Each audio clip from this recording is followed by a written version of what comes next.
పూర్వకాలములో నానా సమయములలో ప్రవక్తల ద్వారా పితరులతో మాటలాడిన దేవుడా, అంత్యదినములయందు నీ వాక్యము ద్వారా ప్రభువైన క్రీస్తు ద్వారా మాటలాడుచున్న దేవుడా, దేవదూతల కంటే ఎంతో శ్రేష్ఠుడా,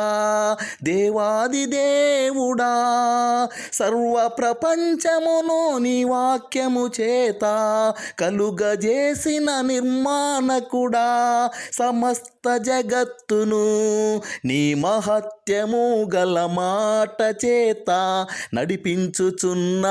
నిర్వాహకుడా, మానవ పాపములు నీ రక్తము ద్వారా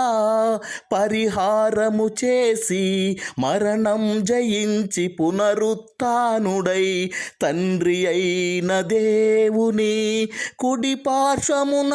ఆసీనుడవైన నా ప్రభువా.